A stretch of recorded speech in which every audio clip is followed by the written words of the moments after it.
Good morning students. Today I am going to start chapter 4 integers. So what are the integers? Integers क्या होते हैं? An integer is a number that can be written without a fractional form is called a integer. ऐसे numbers जिनको हम बिना fractional form के लिखते हैं वो क्या कहलाते हैं? integers. Integers may be positive और negative. Integers आपके दोनों ही हो सकते हैं. Positive number भी integer हो सकता है और negative number. But the condition is only that we have to write the integers without fractional component. integers को हमें fractional component के बिना लिखना होता है. like -2, -3, -4, -5, -6 these all are the integers. but 1/2 या 3/2 या 4/6 इस तरीके के numbers integers नहीं होते हैं. So let's start our exercise. Read question number 1. Write the opposite of each of the following. आपको इनके opposite लिखने हैं. तो an increase of 8, increase का opposite क्या होता है? decrease. तो a decrease of 8. and loss of ₹7, loss का opposite क्या होता है? profit या फिर gain. तो a gain of ₹7. gaining a weight of 5 kg, gaining का opposite क्या होता है? losing. तो losing a weight of 5 kg. 10 kilometre above the sea level, above का opposite क्या होगा? below. 10 kilometre below the sea level. 5 degree Celsius below the freezing point. तो below का अपोजिट क्या होता है? अबव. तो 5 degree above the freezing point. इसी तरीके से 24 का अपोजिट क्या होगा? -24. -34 का अपोजिट क्या होगा? +34. यानी अगर प्लस साइन है तो माइनस कर देंगे, माइनस है तो प्लस कर देंगे अगर हमें अपोजिट्स लिखने हैं तो. ठीक है. Indicate the following science using plus और माइनस. आपको इन स्टेटमेंट्स को सिर्फ साइन के थ्रू लिखना है और प्लस और माइनस यूज करना है. और गेन ऑफ ₹600. तो गेन क्या होता है? प्रॉफिट. प्रॉफिट यानी फायदा और फायदा यानी कि प्लस में. तो गेन है तो रुपीज जो आपके वो आएंगे +600. Let me show you like this. A loss of ₹800. तो लॉस हो गया हमारा, लॉस यानी माइनस, घाटा हो गया तो माइनस का sign. 7 degree below the freezing point. Below यानी कि नीचे है और हमारे जो टेम्परेचर होते हैं वो आपको पता है कि 0 डिग्री सेल्सियस के बाद जितने भी टेम्परेचर होते हैं वो सारे माइनस में आने लगते हैं. तो ये कह रहे हैं 7 degree below the freezing point. Freezing point होता है 0 डिग्री सेल्सियस. तो अब इससे नीचे आएंगे तो माइनस का 7 डिग्री. Decrease of 9. डिक्रीज हो रहा है यानी कि minus. 2 kilometre above the sea level. ऊपर की साइड जा रहे हैं तो +2 kilometre. 3 kilometre below the sea level. नीचे की साइड जा रहे हैं तो माइनस का 3 kilometre. Right all integers between -5 and 0. आपको -5 से 0 के बीच जितने भी इंटीजर्स आ रहे हैं सभी को लिखना है. तो हम इंटीजर्स कैसे स्टार्ट करेंगे? -5 से 0 के बीच -5 के बाद क्या आएगा? -4. जो इंटीजर नंबर लाइन मैंने आपको ड्रॉ करना सिखाया है, नंबर लाइन में हम क्या करते हैं कि नंबर लाइन ड्रॉ करते हैं, मिडिल में 0 लिखते हैं. इधर राइट हैंड साइड पर प्लस काउंटिंग 1 2 3 4 5 6 और लेफ्ट साइड पर हम माइनस काउंटिंग लिखते हैं. -1 -2 -3 -4 -5 माइनस. यानी हम जितना इधर जाते हैं लेफ्ट साइड उतने हमारे नंबर इंक्रीज होते जाते हैं. तो आपको उसी को फॉलो करना है. आपको इंटीजर्स लिखने हैं -5 से 0 के बीच. तो -5 के पहले क्या आया होगा? -4, देन -3, देन -2, देन -1, उसके बाद 0 आएगा, फिर +1 +2 +3 इस तरीके से. यहाँ पर इंटीजर्स लिखने हैं आपको -3 एंड 3 के बीच के. तो -3 से पहले क्या होगा? -2 देखिए मैं आपको दिखाती हूँ इस तरीके से. जैसे ये है, मिड में 0 है, लेफ्ट हैंड साइड पर माइनस में जाते हैं और राइट हैंड साइड पर प्लस में जाते हैं. तो आपको -5 से 0 के बीच के इंटीजर्स लिखने थे. तो -4 -3 -2 -1. आपको ये लाइन ड्रॉ करके नहीं दिखानी है, आपको ये लाइन अपने याद करके रखना है कि मिडिल में 0 होता है, राइट हैंड साइड पर जाते हैं तो नंबर इंक्रीज होते हैं, 1 2 3 4 5 6 होता है, और लेफ्ट हैंड साइड पर जाते हैं तो नंबर इस साइड इंक्रीज होते हैं, -1 -2 -3 -4 -5 -6 इस तरीके से. नेक्स्ट क्वेश्चन में हमें -3 से +3 के बीच के इंटीजर्स लिखने थे. तो -3 ये है और +3 ये, इसके बीच ये नंबर्स आ रहे हैं. -2 आएगा, देन -1, फिर 0, फिर 1, फिर 2. तो आपको ये याद रखना है कि मिडिल में 0 होता है. राइट हैंड साइड पर जब आप जाएंगे तो नंबर इंक्रीज होते हैं, काउंटिंग बढ़ती जाएगी 1 2 3 4 करके. और लेफ्ट हैंड साइड पर जब आप जाएंगे तब भी आपकी काउंटिंग इंक्रीज होती जाएगी, -1 -2. बस साइन का डिफरेंस है. राइट हैंड साइड पर आप चलेंगे तो प्लस आएगा और लेफ्ट हैंड साइड पर आप चलेंगे तो माइनस आएगा. नेक्स्ट क्वेश्चन देखिए, right the following integers in the increasing order. आपको इनको इंक्रीजिंग ऑर्डर में लिखना है। इंक्रीजिंग ऑर्डर में यानी कि पहले सबसे छोटा, देन उससे बड़ा, देन उससे बड़ा, देन उससे बड़ा।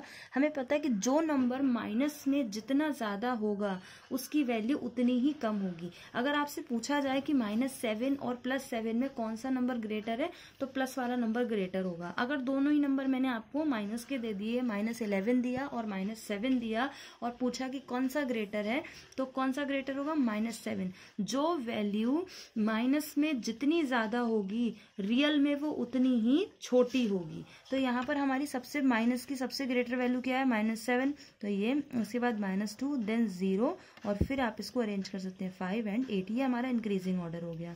इसी तरीके से इनमें सबसे हाईएस्ट वैल्यू कौन सी है माइनस में? ये है, सबसे हाईएस्ट वैल्यू है, तो ये सबसे छोटी होगी। सबसे हाईएस्ट वैल्यू और माइनस में है तो वो सबसे छोटी है, 106। इसके बाद ये है, देन 81, फिर हमारा कौन सी है?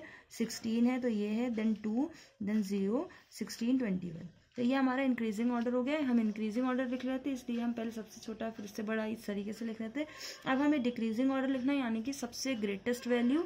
तो सबसे ग्रेटेस्ट वैल्यू जो प्लस में वैल्यू सबसे बड़ी होगी वो ग्रेटेस्ट होगी। तो प्लस में देखिए 0 है हमारे पास, 7 है और 36 है। इन तीनों में सबसे ग्रेटर क्या है? 36, देन 7, देन 0।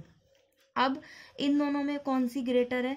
-9 और -132 में मैंने आपको बताया कि माइनस में जितनी ज्यादा बड़ी होगी वो उतनी ही ज्यादा छोटी होगी। तो -9 और 132 में ये वाली वैल्यू ग्रेटर है। तो -9 एंड -132।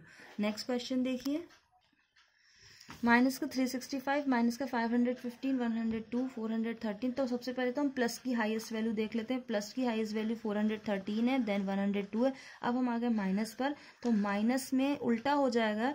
माइनस में जो लोएस्ट वैल्यू होगी वो हाईएस्ट होगी। तो माइनस में लोएस्ट 7 है, 7 के बाद 365 एंड 515। तो ये इस तरीके से हम इंक्रीजिंग ऑर्डर लगाते हैं होल नंबर्स का। Right the number line and write the integer which is using the number line, write the integer। आपको नंबर लाइन यूज करके ये इंटीजर फाइंड आउट करना है। 4 मोर देन 6। तो हमने पहले एक नंबर लाइन ड्रॉ किया जिसमें, क्योंकि ये दोनों ही नंबर प्लस के थे आपके, 4 और मोर देन 6 है। देखिए मोर देन है यानी ज्यादा है, यानी प्लस है। ये भी प्लस का है, ये भी प्लस का है। तो मैंने माइनस साइड वाली नंबर लाइन ड्रॉ नहीं की है, सिर्फ प्लस साइड वाली की है। 4 मोर देन 6 बोल रहे हैं, तो सबसे पहले तो हमें 6 पे रुकना है। 6 में 4 और हमें ऐड करना है, क्योंकि बोल रहे हैं 4 मोर देन 6 से 4 और ज्यादा। तो 6 से जब आप 4 स्टेप बढ़ेंगे तो first step 7, second step 8, third step 9 और फोर्थ स्टेप 10। यानी कि 4 मोर देन 6 क्या होगा? कौन किस पर आकर रुके हम? 10th पर। तो 4 मोर देन 6 क्या होगा? 10th। इसी तरीके से देखिए 2 लेस देन -3। यहाँ पर देखिए -3 यूज हुआ है, इसलिए मैंने अब माइनस वाली साइड भी ड्रॉ की है। यहाँ पर मैंने राइट हैंड साइड पर प्लस किया 1 2 3 4 5 6, और लेफ्ट हैंड साइड पर -1 -2 -3 -4 -5 -6 तक किया है, क्योंकि हमारा वर्क -3 पर ही फिनिश हो जाएगा। अब बोल रहे हैं कि 2 लेस देन -3। तो सबसे पहले हम -3 पर जाएंगे। अब इससे हमें लेस करना है, तो 1 लेस किया एंड 2 लेस किया। तो 2 लेस देन -3 किस पर आकर रुके हम? -5। The answer is -5। Question number 4 देखिए, आपको बताना है कि इन पेयर्स में से, हर क्वेश्चन में पेयर दिए गए, कौन सा नंबर ग्रेटर है। तो सबसे पहले तो हमें याद रखना है कि पॉजिटिव वैल्यू ही ग्रेटर होगी। फर्स्ट में देखिए 0 -2, 0 नीदर पॉजिटिव नॉर निगेटिव। 0 ना ही पॉजिटिव होता ना ही निगेटिव होता है, और 0 और किसी माइनस वैल्यू में हमेशा 0 हमारा ग्रेटर होता है। तो इन दोनों में 0 ग्रेटर होगा। यहाँ पे दोनों ही वैल्यू हमें माइनस में दे रखी है, तो जो वैल्यू माइनस में कम होगी वो वैल्यू ग्रेटर होगी। तो ये -3, यहाँ पर -5 और 2। जहाँ पर माइनस और प्लस वैल्यू दे रखी है तो प्लस वाली आपकी ग्रेटर होगी, और यहाँ पर भी प्लस वाली ग्रेटर होगी। यहाँ पर दोनों माइनस दे रखी हैं, तो जो आपकी वैल्यू माइनस में कम है वो ग्रेटर होगी। यहाँ पर देखिए इसी तरीके से आपको स्मॉलर नंबर निकालना है, तो जो वैल्यू माइनस में होगी वो आपकी कम होगी, और अगर दोनों ही माइनस दे रखी हैं तो जो वैल्यू ज़्यादा होगी वो कम होगी। जैसे यहाँ पर दोनों माइनस है और ये वाली वैल्यू ज़्यादा है 27, तो ये आपकी ग्रेटर स्मॉलर होगी। इस तरीके से हम करते हैं। सिंबल भी आपको फिल करने हैं। नेक्स्ट देखिए ट्रू फॉल्स है ये। इसके बाद देखिए फाइंड द वैल्यू ऑफ, आपको नीचे मॉड दे रखे हैं, ये जो साइन बने होते हैं डबल लाइंस के अंदर इन्हें मॉड कहते हैं। आपको मॉड के अंदर की वैल्यूज फाइंड करनी है। मॉड जो सॉल्व होता है तो उससे जो वैल्यू आती है वो बाहर प्लस निकल कर आती है, भले ही अंदर वो माइनस हो। जैसे ये मॉड 9 है, अंदर माइनस है, लेकिन मॉड 9 जब सॉल्व होगा तो वैल्यू बाहर क्या आएगी, प्लस निकल कर 9। जैसे यहाँ माइनस मॉड 36 है तो इसकी वैल्यू 36 आएगी। जब मॉड हटता है तो वैल्यू प्लस हो जाती है। मॉड 0 0, मॉड 15 और अगर प्लस है तो प्लस ही रहती है। बस इतना सा फर्क है, अगर वो माइनस होती है तो प्लस हो जाती है, अगर वो ऑलरेडी प्लस है तो वो प्लस ही रहेगी। तो अब यहाँ पर देखते हैं माइनस मॉड -3, ये क्वेश्चन मैंने नोटबुक में सॉल्व किया है। माइनस मॉड -3, तो मॉड 3 की वैल्यू अगर इस आप माइनस को हटा देंगे तो मॉड में से जो वैल्यू निकल कर आती है वो प्लस आती है, यानी कि +3 आएगी। तो हमारी +3 आ गई, लेकिन पहले से माइनस बाहर लगाया तो वो माइनस हमने बाहर लगा लिया। ऐसे यहाँ देखिए 7 + मॉड -3, तो 7 + मॉड से बाहर निकल कर आएगी वैल्यू तो प्लस आएगी, यानी कि 3 हो जाएगा। 7 और 3 10। 7 - 4, अब यहाँ पर अलग अलग नहीं निकालेंगे वैल्यू, पहले मॉड के अंदर सॉल्व करेंगे। 7 में से 4 जाएगा, कितना बचेगा 3, और मॉड हटेगा तो कितना आ जाएगा 3, प्लस ही रहेगी। ऐसे यहाँ पर देखिए 8 - मॉड 7, तो 8 माइनस तो कर दिया हमने, मॉड 7 है, 7 मॉड 7 बाहर निकल कर क्या आएगा 7, 8 में से 7 गया 1।